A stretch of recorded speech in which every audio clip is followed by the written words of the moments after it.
말씀을 시작하기 전에 이솝우화에 나오는 늑대와 학 이야기 한 편을 소개할까 합니다. 어느 날 늑대가 저녁을 너무 빨리 먹다가 그만 뼈를 삼켜버렸습니다. 목에 걸린 그 뼈를 빼내려고 아무리 노력을 했지만 빼낼 수가 없었습니다. 그때 학이 옆을 지나가고 있는 것을 보고 늑대가 말합니다. 여보게 친구, 내 목에 걸려 있는 이 뼈를 자네의 긴 주둥이로 뽑아주지 않겠나? 그러면 살에는 톡톡히 치르지. 사정이 딱한 늑대를 보고 학이 말합니다. 늑대 양반, 어디 한번 봅시다. 그리고는 자신의 주둥이를 늑대 입안에 깊이 집어넣고 목구멍 깊이 박혀 있던 뼈를 뽑아주었습니다. 그러자 늑대는 자신의 목에 걸렸던 뼈가 뽑히자 날아갈 것만 같았습니다. 옳지 됐어. 야, 이제 살겠다. 시원하다. 그 모습을 보고 있는 늑대가, 학이 늑대에게 정정히 요청합니다. 늑대씨, 사례비를 주시오. 나는 이제 가겠습니다. 하지만 늑대는 사례를 주는 대신에 이렇게 소리를 지릅니다. 무엇이 어째? 사례비를 달라고? 너의 머리가 나의 입안에 들어왔을 때 내가 너의 주둥이를 토막 내지 않은 것만도 고맙게 생각을 하고 넌 그것으로 만족할 거야. 이솝 우화가 우리에게 주는 교훈이 있습니다. 이것을 뭐라고 하는 줄 아십니까? 배은망덕. 은혜를 등지고 덕을 잊어버린다는 뜻입니다. 사실 우리 주위에 보면 배은망덕한 사람들을 너무 많이 볼 수가 있습니다. 가까운 데서 아니면 멀리에서 대한민국에서 아니면 다른 나라에서 볼 수 있습니다. 2012년 제가 신문을 통해서 본 적이 있는데 7월 30일 중국 호남성에서 있었던 이야기입니다. 징걸이라는 청년이 물에 빠진 세 명의 가족을 구해주었습니다. 그런데 안타깝게도 기운이 빠진 이 청년은 다시는 강으로 올라오지 못한 채 숨을 거두고 말았습니다. 문제는 구조된 세 명의 반응이 충격이었다고 합니다. 당시에 구조된 가족은 세 명은 자신을 구해준 청년이 숨을 거두었음에도 불구하고 곁에 있던 사람들에게, 곁에 있던 유족들에게 아무 말도 하지 않고 그냥 현장을 떠났다는 것입니다.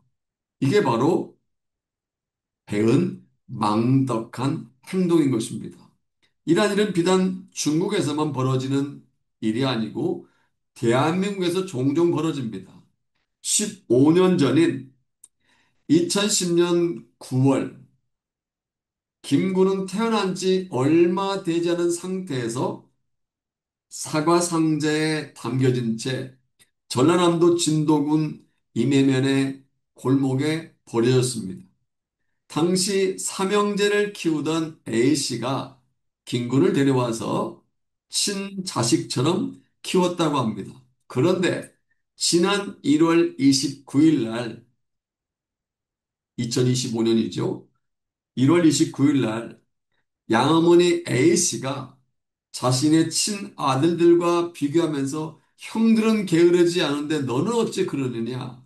그럴 거면 차라리 친어머니에 가라고 나무라면서 두 차례 때리자 김군이 격분해서 A씨를 무참하게 살해했다고 합니다. 그러니까 핏덩이 때부터 무려 15년 동안을 키워주고 돌봐주고 사랑해준 양어머니에게 은혜를 갚기는커녕 오히려 살해한 것입니다. 이처럼 참 많은 배은망덕한 사람들이 있습니다. 우리말 속담에 물에 빠진 사람 건져냈더니 진보따리 내놓으라는 말이 있지 않습니까? 은혜를 갚기는커녕 도리어 파렴치한 행동을 하는 사람들이 많다는 것입니다. 저는 이러한 이야기를 들으면서 몇 가지 깨달음을 얻게 되었는데 그 중에서도 빼놓을 수 없는 것이 있습니다. 은혜를 망각하면 배은망덕하게 되겠다. 어떻게 보면 반복되는 얘기 같아요. 하지만 의미가 있습니다. 아까 배은망덕이 무슨 뜻이라고요? 은혜를 등에 지고 덕을 잊어버린다 이만 뜻 아닙니까? 어떻게 보면 배은망덕은 은혜를 잊었기 때문에 생겨나는 현상 중에 하나라고 할 수 있는 것입니다. 보따리를 내놓으란 말도 자기를 구해준 은혜를 망각했기 때문에 하는 것입니다. 아무런 사례도 하지 않고 아무런 말도 하지 않은 채 현장을 떠나는 것도 목숨을 걸고 구해준 은혜를 망각했기 때문입니다. 양어머니를 무참하게 살해한 것도 15년 동안 사랑으로 키워주고 돌봐준 그 양어머니의 은혜를 잊었기 때문에 이렇게 배은망덕한 행동을 하는 것입니다. 오늘 본문에도 배은망덕한 사람이 등장합니다. 저는 본문을 가지고 배은망덕한 사람, 은혜를 망각하면 배은망덕하게 된다는 제목을 함께 은혜를 나눌까 합니다. 오늘 본문에 등장한 주인공은요, 요나입니다. 그는 주전 8세기경 여로보암 2세 때 활동하던 선지자입니다. 그는 하나님으로부터 아수르, 영어로는 아시리아의 수도 니느웨에 가서 심판의 메시지를 전하라는 명령을 받았습니다. 그런데요, 요나는 원수의 나라인 아수르 백성들에게 그 메시지를 전하는 것이 싫어서 정반대 방향으로 약 4,000km 떨어져 있는 다시스로 가는 배에 오르게 됩니다. 지난주 공동체 성경 읽기를 통해서 요나서를 통독하신 분들은 아시겠지만 그런 요나를 하나님께서는 그냥 내버려 두지 않으셨습니다. 1장 14절을 보면 고요하던 바다에 갑자기 큰 폭풍이 일어나서 배가 침몰 직전에 이를 정도로 위기에 빠집니다. 사공들은 각자의 신들의 이름을 부르면서 도움을 요청하려고 하고 배를 가볍게 하려고 물건들을 다 바다에 던졌지만 폭풍은 잠잠해지지 않았습니다. 그래서 요나는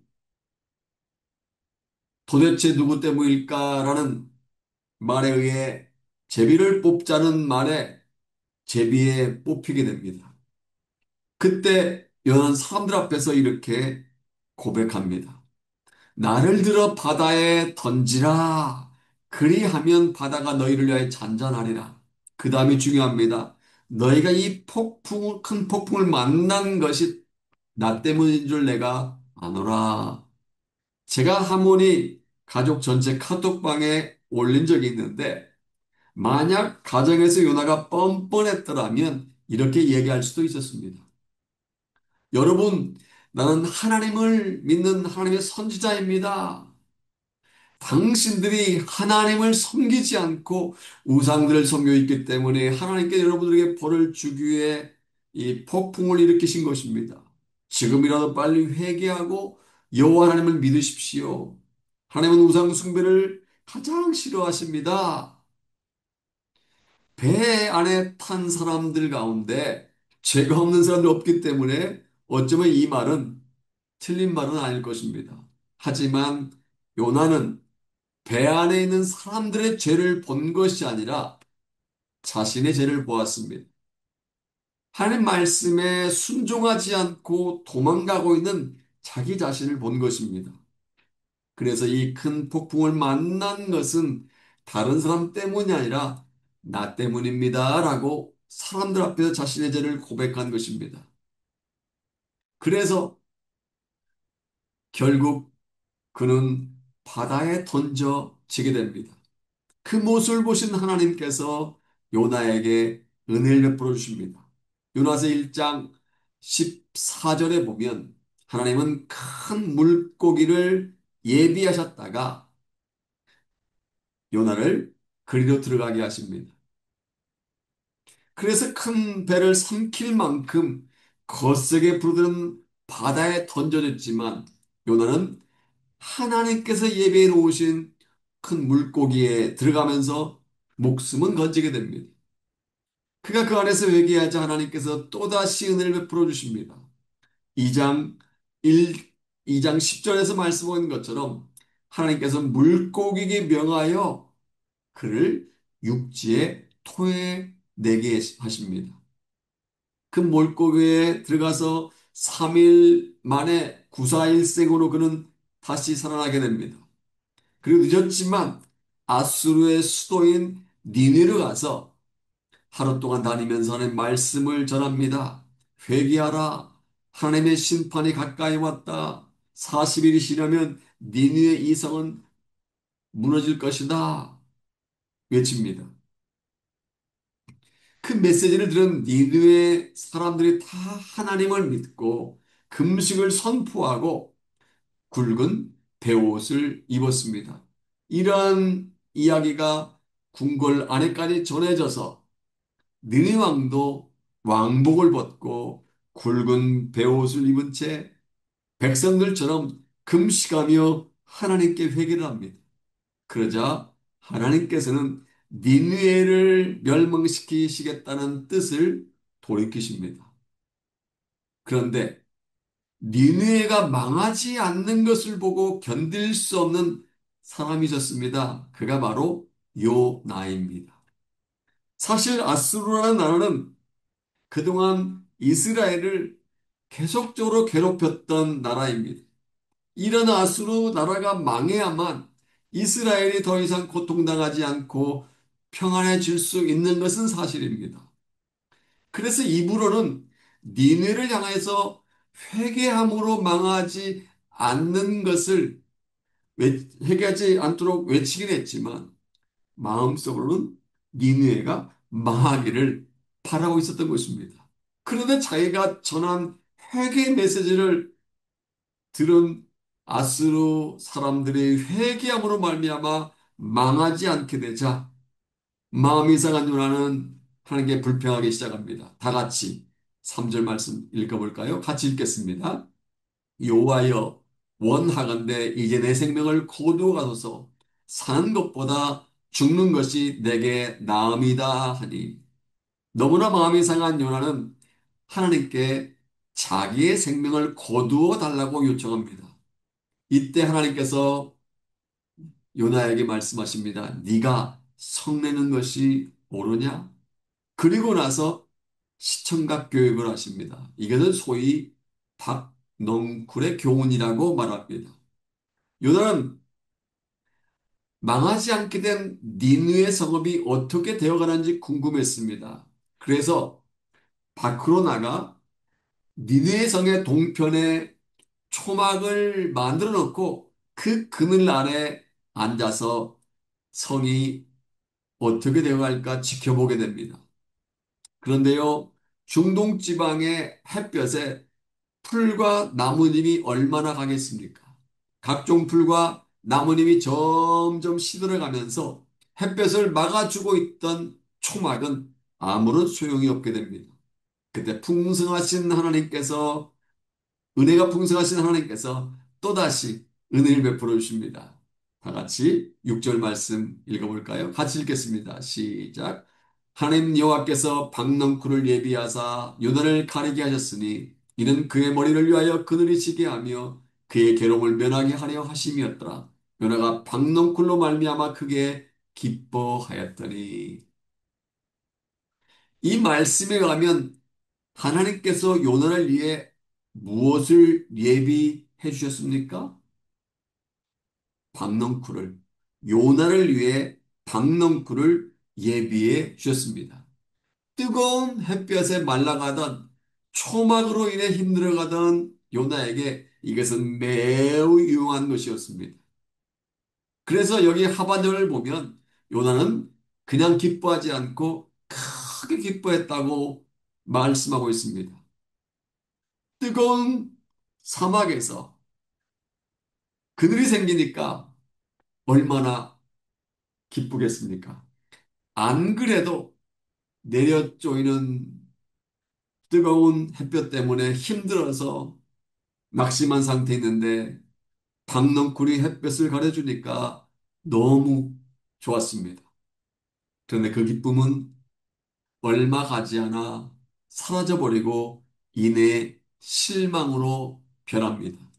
7절에서 말씀하고 있는 것처럼 하나님께서 또다시 예비하십니다. 무엇을 예비하셨습니까? 벌레를 예비하셨습니다. 그 벌레를 영어성에 보면 worm, WORM, 웜이라고 번역해 놓았는데 그 벌레가 기생충인지 메뚜기인지 어떤 벌레인지 정확히 알 수는 없습니다. 근데 한 가지 알 수 있는 것은 하나님께서 예비해 놓으신 그 벌레가 조금만 갉아먹은 것이 아니라 다 갉아먹는 바람에 하룻밤새 박넝쿨이 다시 들어 버렸다는 것입니다. 하나님이 요나를 깨닫도록 하기 위해서 박넝쿨을 사라지게 하신 것입니다. 그런데 여러분, 우리가 기억해야 할 것이 있습니다. 마찬가지로 하나님께서는 우리를 깨닫도록 하기에 때때로 우리에게 있는 것들, 우리가 소중하게 여기고 있는 것들을 사라지게 하십니다.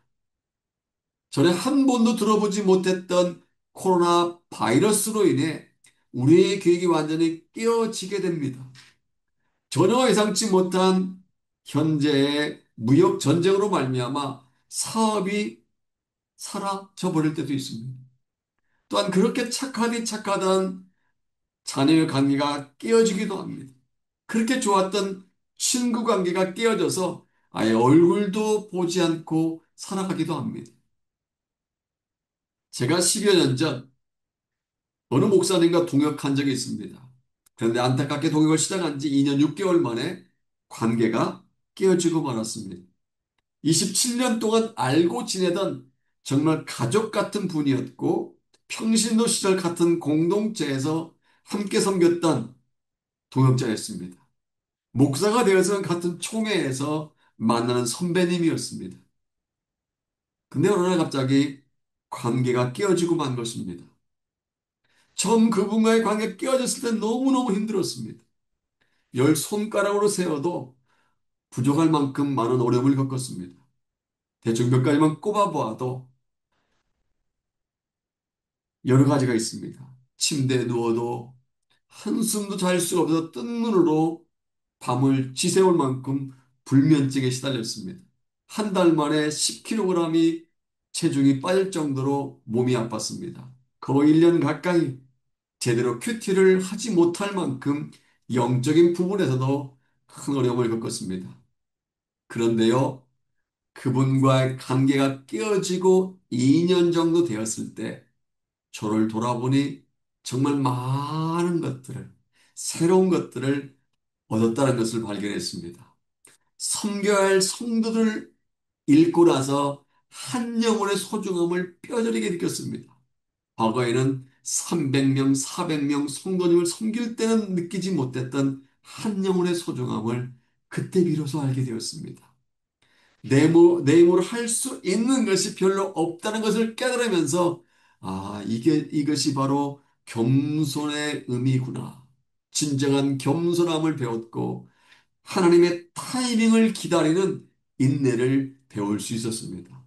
무엇보다도 이렇게 여러분들과 함께 섬길 수 있게 된 것도 또 다른 배움입니다. 또 다른 그런 이익입니다.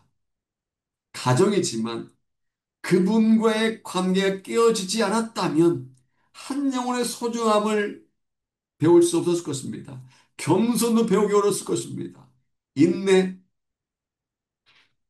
인내가 무엇인지 제대로 배울 수 없었을 것입니다. 무엇보다 여러분과 함께 이렇게 예배를 드릴 수 없었을 것입니다. 그분과의 관계가 깨어졌기 때문에 이렇게 행복하게 여러분을 섬기면서 함께 예배를 드릴 수 있게 된 것입니다. 그러니까 관계가 사라진 것이, 관계가 깨어진 것이 오히려 저에게는 복이 되었다고 감히 말할 수 있는 것입니다. 저는 이것을 깨어짐의 은혜, 깨어짐의 은혜라고 부릅니다. 관계가 깨어지고 돈이 깨어질 것은 물론 슬픈 일입니다. 직장이 깨어지고 사업이 깨어지는 것을 할 수만 있으면 피하고 싶은 것이 인간의 마음입니다. 본문에 등장한 요나에게 박넝쿨이 깨어진 것, 박넝쿨이 말라간 것, 박넝쿨이 사라진 것은 저주스러운 일처럼 느껴집니다. 하지만 하나님께서는 요나로 하여금 깨달을 수 있도록 박넝쿨을 주셨다가 다시 박넝쿨을 사라지게 하신 것입니다. 마찬가지로 하나님께서는 내가 의지하던 바로 그것을 깨뜨릴 때가 있습니다. 내가 붙잡고 있던 바로 그것을 사라지게 하실 때가 있습니다. 따라서 형통한 날에는 베풀어 주신 하나님의 은혜에 감사해야 할 줄로 믿습니다. 반대로 깨어짐을 경험할 때는, 사라짐을 경험할 때는 하나님 앞에서 혹시 잘못한 것이 없나 나를 돌아보아야 할 줄로 믿습니다.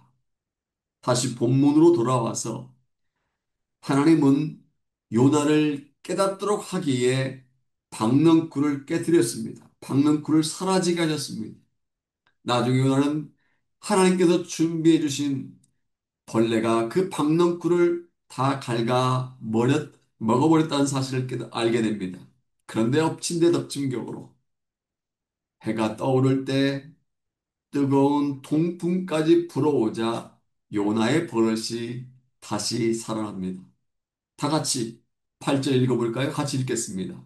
해가 뜰 때에 하나님이 뜨거운 동풍을 예비하셨고 해는 요나의 머리에 쪼임에 요나가 혼미하여 스스로 죽기를 구하이르되 사는 것보다 죽는 것이 내게 나으니이다 하니라.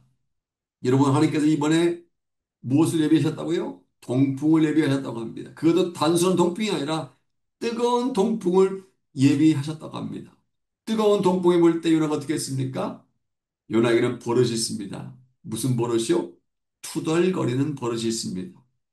뭔가 잘 풀릴 때는 기뻐하다가도 약간의 어려움만 생기면 원망하고 투덜거리며 불편한 버릇이 요나에게 있었습니다. 그리고 심하면 하나님을 협박하는 버릇이 있었습니다. 요나는 시원한 그늘을 만들어주던 박넝쿨이 없어지자, 사라지자, 깨어지자 몹시 분노했습니다. 거기다가 뜨거운 햇볕이 내려쬐이자 그의 분노는 극에 달했습니다. 결국 하나님께 뭐라고 말합니까? 이렇게 불평합니다. 사는 것보다 죽는 것이 내게 낫겠습니다. 차라리 저를 죽여주십시오. 여러분, 이 요나의 이 모습을 보면서 느껴지는 것이 없습니까? 요나의 모습이 바로 우리의 모습은 아닐까요? 뭔가 잘 풀리면 하하호호 기뻐하며 하나님께 감사하다가도 조금만 어려우면 약간의 문제만 생기면 요나처럼 불평하고 하나님을 향해 원망하고 있지는 않습니까? 사실 하나님께서는요, 당신의 뜻에 대해서는 관심이 없고 당신이 주신 박넝쿨에만 관심을 쏟고 있는 요나를 깨닫도록 하기에 이러한 일을 행하신 것입니다. 그러자 요나는 불평하며 자기를 죽여달라고 하나님을 향해 협박 아닌 협박을 한 것입니다. 그때 하나님께서는 이렇게 말씀하십니다. 네가 이 박넝쿨로 말미암아 성내는 것이 어찌 옳으냐? 그런데도 요나는 끝까지 자신의 주장을 굽히지 않습니다. 그저 하나님께서 매우 중요한 말씀하십니다. 다 같이 구절 말씀 보겠습니다. 같이 읽겠습니다. 하나님이 요나에게 이르시되 네가 이 박넝쿨로 말미암아 성내는 것이 어찌 옳으냐 하시니 그가 대답하되 내가 성내어 죽기까지 할지라 옳으니이다 하니라. 저는 이 구절을 읽으면서 요나가 참 대단하다는 생각이 들었습니다. 네가 화내고 불편한 것이 옳지 않다고 하시면 요나는 이렇게 말해야 됩니다. 예, 알겠습니다. 잘못했습니다. 제가 불평했군요. 용서해 주세요. 라고 말해야 됩니다. 설령 하나님께 용서를 구하는 것이 싫으면 입 딱 다물고 침묵하면 됩니다. 그런데 요나가 어떻게 했습니까? 하나님께서 네가 이 박너걸로 말미암아 성내는 것이 옳으니라고 말씀했을 때 요나는 하나님께 내가 성내어 죽기까지 할지라도 옳습니다. 라고 대답했습니다. 기가 막힐 노릇입니다. 요나는 하나님께 또박또박 말대답을 하고 있습니다. 요즘 말로 말하면요. 간덩이가 부었습니다. 그냥 부은 것이 아니라 크게 부었습니다. 며칠 전에도 불순종하여 다시스로 가는 배를 타고 가다가 바다에 던져져 죽을 뻔한 그를 하나님께 살려주셨지 않습니까? 니네 백성들이 회개하여 구원받다고 불평하고 있는 그를 위해서 박명골도 예비해 주셨지 않습니까? 그런데 이렇게 또박또박 따지고 있습니다. 간이 부어도 정말 많이 부었습니다. 만약 제가 하나님이었다면 전요나를 당장 박살내 버렸을 것입니다. 근데 하나님은 그렇게 하지 않으십니다. 유나도 대단하지만 하나님은 더 대단하십니다. 본문 10절과 11절을 보면 야단치시는 하나님이 아니라 설득하시는 하나님을 발견할 수 있습니다. 다 같이 10절과 11절 같이 읽겠습니다. 여호와께서 이르시되 네가 수고도 아니하였고 재배도 아니하였고 하룻밤에 났다가 하룻밤에 말라버린 이 박넝쿨을 아꼈거든 하물며 이 큰 성읍 니느웨는 자오를 분별하지 못하는 자가 12만여 명이요 가축도 많이 있나니 내가 어찌 아끼지 아니하겠느냐 하시니라. 여기 10절을 원문으로 보면 반복되는 한 단어가 있습니다. 제가 원문으로 읽어보겠습니다. 여호와께서 이르시되 네가 수고도 아니하였고 네가 지배도 아니하였고 하룻밤에 났다가 하룻밤에 말라버린 이 박넝쿨을 네가 아꼈거든. 계속 네가라는 단어가 세 번씩이나 반복되어 나옵니다. 그런데요. 10절에서는 네가라는 단어를 강조하신 반면에 11절에서는 내가라는 단어가 강조되어 있습니다. 10절에서는 네가라는 단어가 반복되어 있지만 강조되어 있지만 11절은 내가가 강조되어 있습니다. 그러니까 10절과 11절을 쉽게 요약하면 이런 말입니다. 요나 네가 박넝쿨을 아꼈듯이 나도 그 이상으로 이 니느웨 성에 있는 12만여 명의 백성들을 아낀단다. 여기서 알 수 있는 것이 있습니다. 우리가 요나처럼 우리에게 필요한 박넝쿨을 소중하게 생각할지 모르지만 하나님께서는 우리의 박넝쿨보다 영혼들을 더 소중하게 생각하신다는 것입니다. 우리 눈앞에 있는 우리의 유익을 주는 우리에게 햇빛을 가려주는 우리를 편리하게 하는 우리를 행복하게 하는 여러 가지 박넝쿨을 소중하게 여길지 모르지만 하나님 그러한 박넝쿨보다 한 영혼 한 영혼 죽어난 영혼들에 대한 관심이 더 많으시다는 것입니다. 오래전에 미국의 어떤 대학에 무관심 클럽이라는 동아리가 생겨났다고 합니다. 이 동아리에서 회원들에게 다음과 같이 공고를 했습니다. 무관심 클럽의 회원들은 몇 월, 며칠, 몇 시에 어디에서 모입니다. 그런데 그 자리에 몇 명이나 모였을까요? 아무도 오지 않았다고 합니다. 왜 그럴까요? 무관심 클럽이기 때문입니다. 혹시 이 자리에도 그 무관심 클럽 회원들과 같은 분이 계시지 않습니까? 하나님의 일에 무관심하고 하나님 말씀에 무관심한 사람들은 아닙니까? 하나님의 뜻보다 나의 삶을 행복하게 해주는 박농쿨에만 관심을 쏟고 있는 사람은 아닙니까?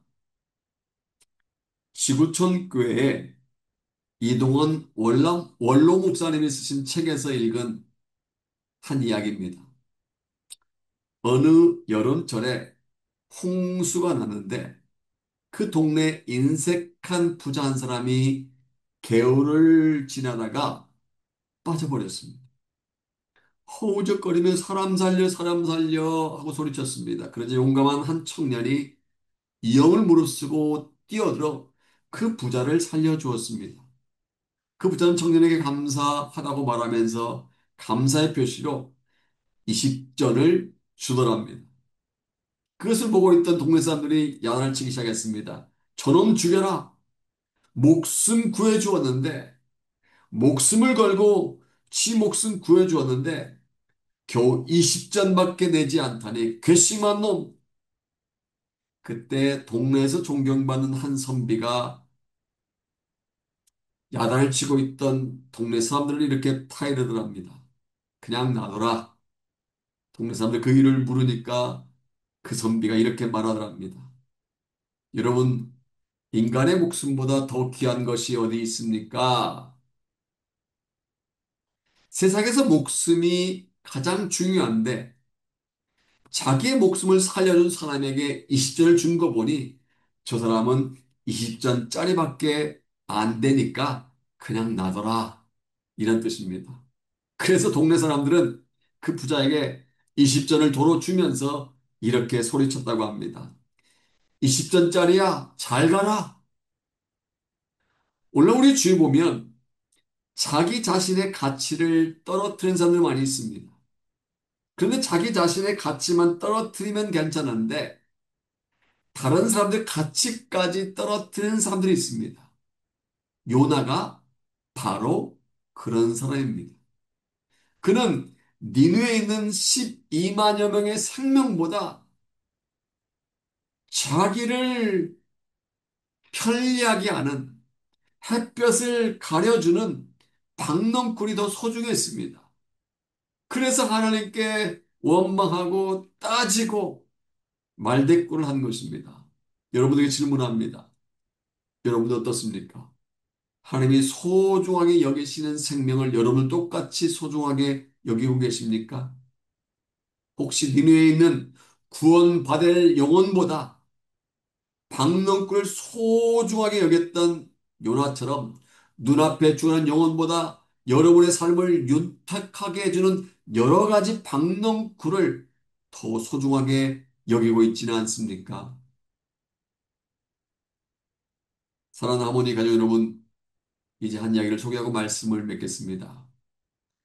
루빈이라는 사람이 그린 재미있는 한 풍자 만화입니다. 아마 들어보신 분이 계실 것입니다. 홍수가 나서 온 세상에 있는 사람들을 다 싹 쓸어버렸습니다.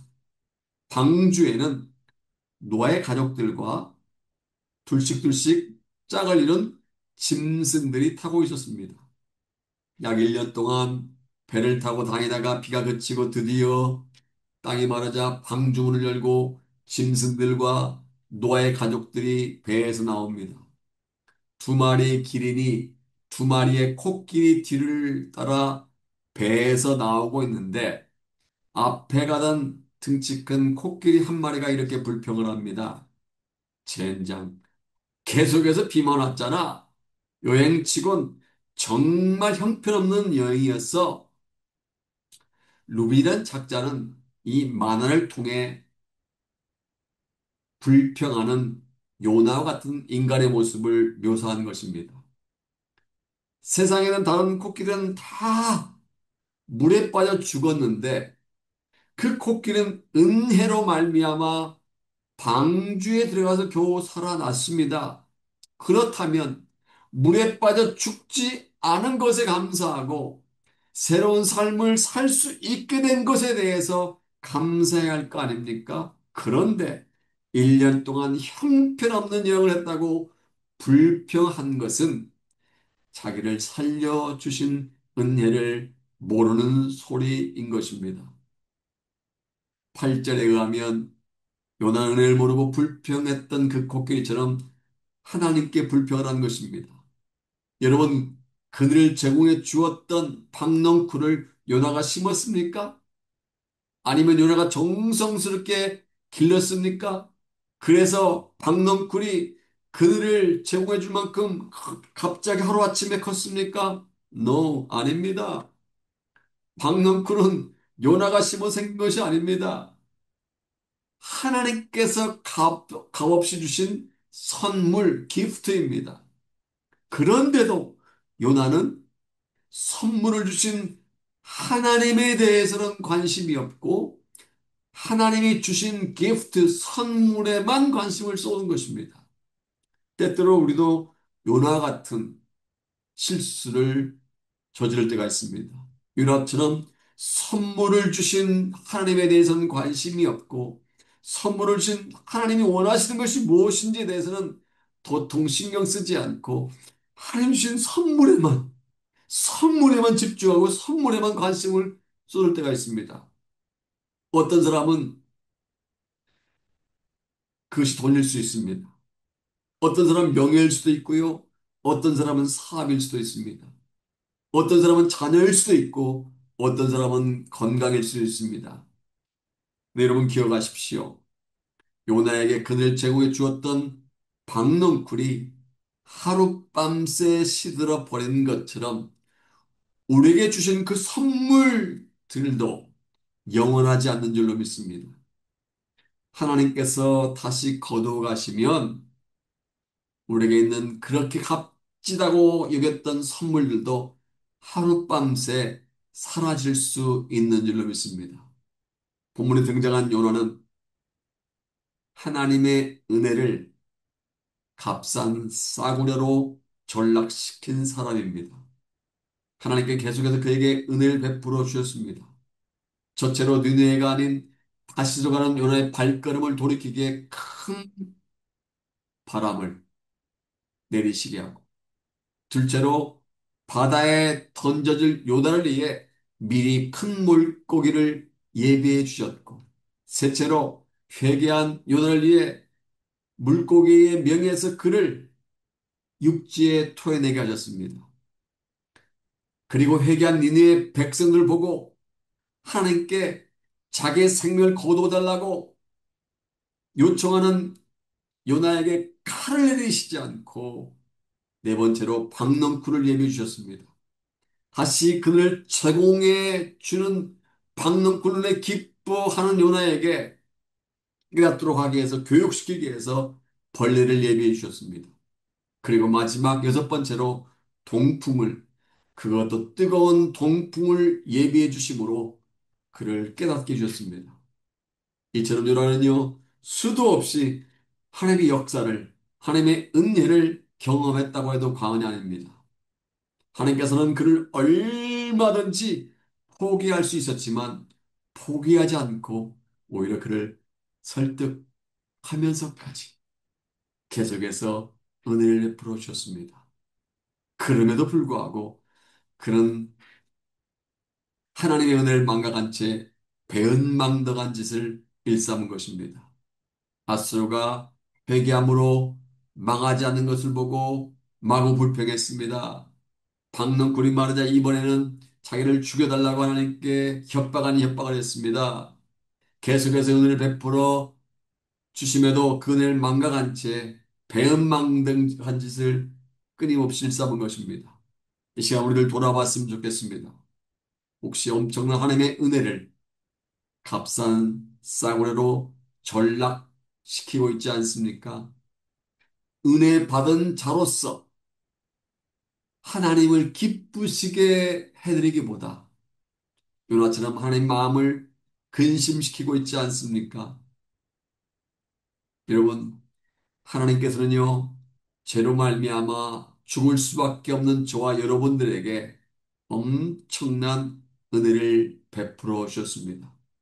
우리가 인정하든 인정하지 않든 우리 모든 죄를 위하여 하나밖에 없는 독생자를 십자가에 달려 죽게 하시고 3일 만에 부활하심으로 말미암아 구원의 길 열어 주셨습니다. 사랑 여러분, 은혜 받은 자답게 살아가는 저와 여러분 되기를 소원합니다. 죽어가는 영혼을 구원하시려는 하나님의 뜻보다 하나님께서 제공해 주신 여러 박넝쿨을 더 소중하게 여긴 요나와 같이 우선순위를 혼동하지 않기를 바랍니다. 하나님이 주시는 선물의 마음을 빼앗기지 말고 선물을 주시고 계시는 그리고 선물을 주신 하나님에 대해서 더 관심을 쏟음으로 말미암아 은혜 받은 자들께 살아가는 저와 여러분 되시기를 주님의 이름으로 축복합니다.